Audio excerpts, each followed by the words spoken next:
In each of our lives, there are moments that I think that we capture as being super special. And for me, this is one of those moments. It's a super special opportunity for me to have a chance to have an in-depth conversation with what I truly believe is one of the most extraordinary human beings that I've ever known, and that's Dr. Harry Edwards. Thanks a lot, Coach. I appreciate that. I say you're extraordinary because you're a thinker, you're a scholar, you're an author, you're a professor, you're a mentor, you're a role model, and you're a visionary. And it's interesting as I went back and read some of your books and the things that you struggle with and the visions that you have. And here we are today, and we see the fruits of your labor, the triumphs, finally.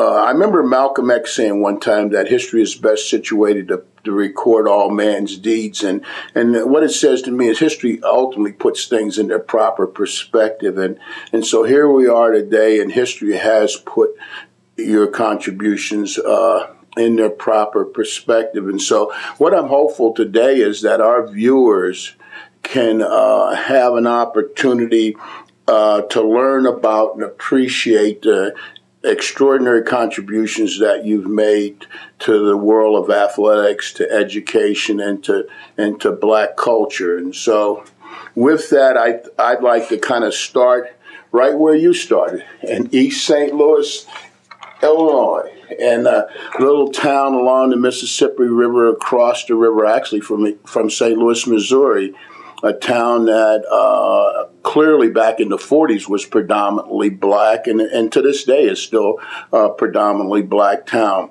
You grew up, you're one of 8 children, and you lived in a small residence, mom and dad. What was life like for the Edwards family in the 40s, and particularly for Harry Edwards? It was, these were difficult times.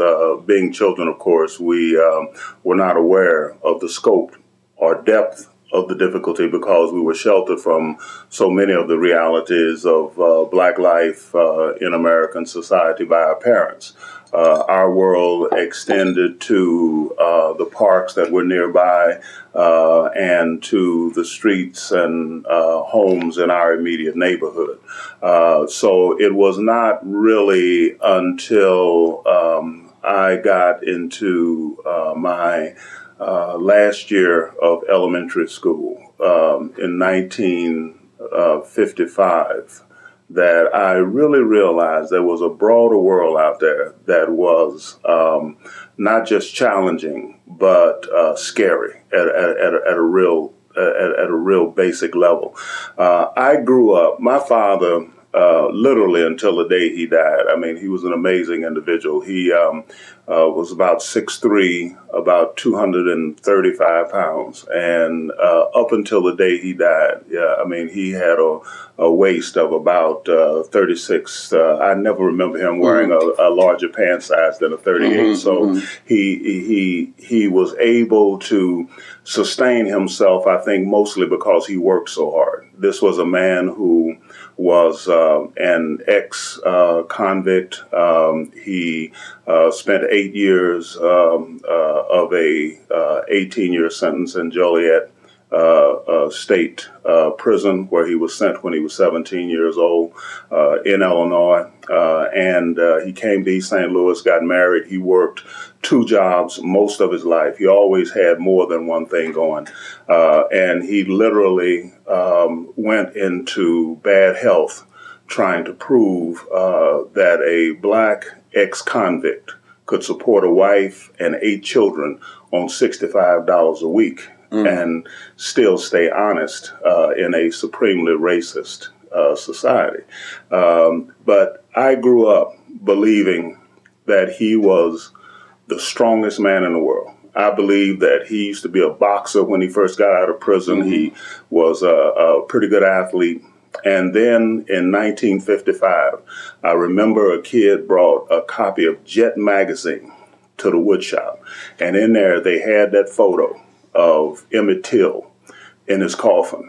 And it really, I mean, it was shocking for a 12, 13-year-old. And everybody in the wood shop was talking about it. And I remember going home and asking my father, where are the people who did that? You know, and he said straight up, this was a kid who left Chicago and went down to Mississippi, didn't know what he was doing. And this is what happens. And nothing's going to happen to him, because that's just the way it is. And it dawned on me for the first time that there were some things that not even my father could protect me against, as big and as strong and as powerful as he was. And at that point, my whole disposition expanded beyond my neighborhood and my family. And I began to really sense that there was something terribly wrong, that there was a worm at the core of the apple in terms of what I had been led to believe about so many things. And then, of course, in 1957, I went to East St. Louis Senior High School, was the first really en masse integration class to go to East St. Louis Senior High School. And it dawned on me there that they had no idea what to do with us. Absolutely no idea. This us being black folks. Us being the black kids who had been brought in. We played athletics. We were given any kind of course that they felt there was space in and would allow us to stay eligible. And it dawned on me there that even when people cared, if there was not a regimen, if there was not a way that had been established for them to interact with us, support us, give us the kinds of education that we needed, we were just there. We were just sitting there. And that's what I did for 3 years at East St. Louis Senior High School. I left East St. Louis Senior High School utterly unscathed by education. They never laid a glove on me in the classroom. I played football in the fall, basketball in the winter, track and field in the spring, and that was it.